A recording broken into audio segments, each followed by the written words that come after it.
Excellennial here with another story-based Excel tutorial, and today I'm talking with you about Rachel the jewelry maker. Now Rachel wants to quickly find which of her products has the highest pricing.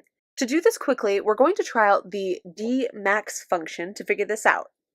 Alright, so here we have Rachel's table of all of her designs and jewelry types, the pricing of these, the quantity that was recently sold, and then the total of the sold items as a whole. This is something that she already collects regularly, and this is a great place for her to pull the maximum price of her different products from her database. So you can see right here in the equal DMAX section, that's actually what we're going to be writing out. That's what we're going to be selecting and how we're going to find this data that she's looking for.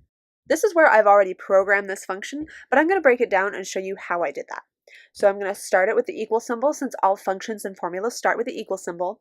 Then I'm going to type in DMAX and select that function. Now there are three things that we need here: the database, field, and the criteria.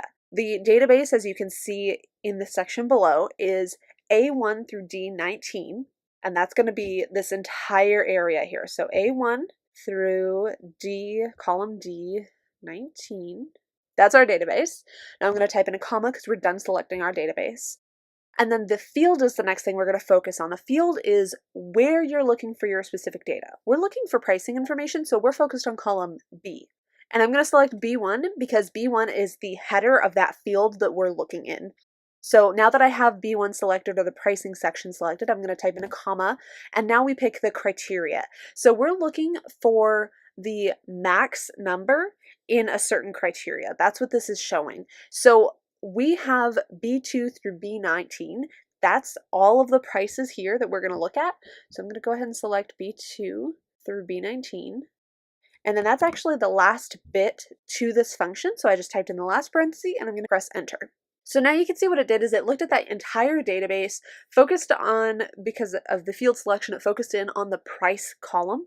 And then it looked at the actual prices and found the max number out of this entire database based on what we told it to do, to look into the price column. So that is 39.58, which you can see here is highlighted. I already found that that's the highest number here. And as you scroll through here, you can see that it did in fact select the highest number of this database based on the field that we told it to select.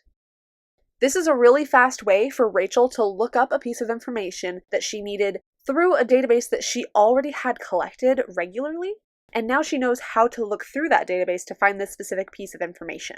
If you have any questions about this process, please leave a comment in the section below, and until next time, have fun excelling!